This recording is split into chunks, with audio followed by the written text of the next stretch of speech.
যে অভিযোগগুলো আনা হয়েছে তাতে করে আসামিরা বলেছেন যে তারা নির্দোষ।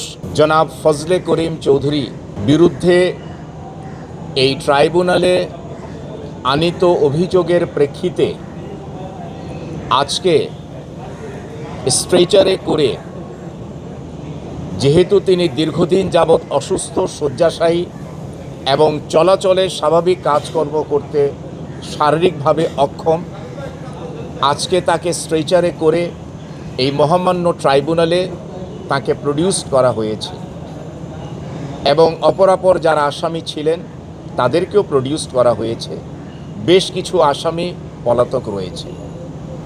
ইতিপূর্বে এই আসামি সহ অন্যান্যদের পক্ষে এই মহামান্য ট্রাইব্যুনালে যে অব্যাহতির দরখাস্ত দেয়া হয়েছিল, সেই দরখাস্তের শুনানি অন্তে আজকে মহামান্য ট্রাইব্যুনাল অব্যাহতির আবেদন নামঞ্জুর করে উপস্থিত যত অভিযুক্ত ছিলেন জনাব ফজলে করিম চৌধুরী সহ 5 জন অন্যান্যদের এবং পলাতক যারা অভিযুক্ত সকলের বিরুদ্ধে এই বিশেষ আইনের অধীনে উল্লেখিত ধারাসমূহের অধীনে অভিযোগ গঠন করে পরবর্তী 6 আগস্ট প্রতি সপ্তাহে সর্বোচ্চবার বিকাশ পেমেন্টে 50 জন হবেন পেমেন্ট চ্যাম্পিয়ন। জিতে নিন টিভি সহ আকর্ষণীয় সব প্রাইজ। 2026 তারিখে সাক্ষীর জন্য দিন ধার্য করেছে। আজকে এই মহামান্য ট্রাইব্যুনালে আমি বাচনিকভাবে নিবেদন করেছিলাম যে যেহেতু আমি এই ট্রাইব্যুনালে একেবারে নবীন, অর্থাৎ প্রথমবার এসেছি এই পার্টিকুলার কেসে, তো সেই জন্য আমাকে প্রস্তুতি নিতে হবে এবং সেই প্রস্তুতি নিয়েই আইনের যে 4 কর্নার্সের ভেতর থেকে এই মামলা ট্রায়ালটা কন্টিনিউ আসামিকে রিপ্রেজেন্ট করতে হবে।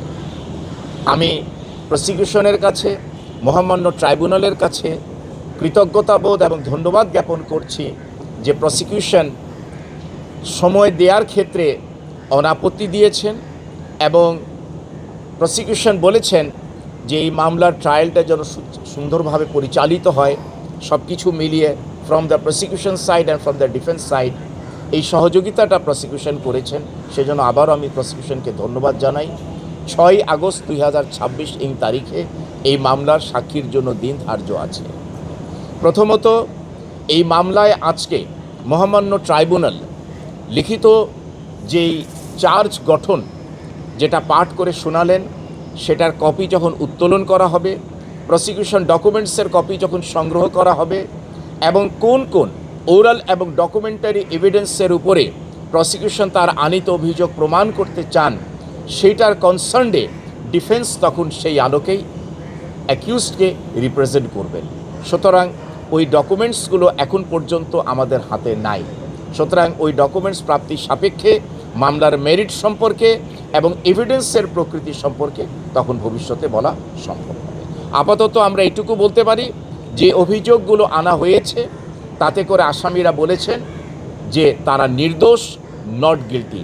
সুতরাং প্রসিকিউশনের দায়িত্ব হচ্ছে আনিত অভিযোগটি একেবারে বিয়ন্ড এনি রিজনেবল ডাউট সেটাকে প্রমাণ করা।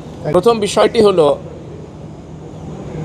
শুনানির সময় যে দরখাস্তটি দেয়া হয়েছিল বা যে শুনানিটা হয়েছিল, আমি তখন সেখানে উপস্থিত ছিলাম না। অর্থাৎ আমার দায়িত্বটা হচ্ছে ইনশাআল্লাহ যখন এই মামলার ট্রায়াল শুরু হবে, অর্থাৎ সাক্ষীদের জেরা যখন শুরু হবে, সাক্ষ্য গ্রহণ পর্যায়ে আমরা যেটাকে বলি, সেই পর্যায় থেকে ইনশাআল্লাহ আমি আশা করি তখন থাকবে।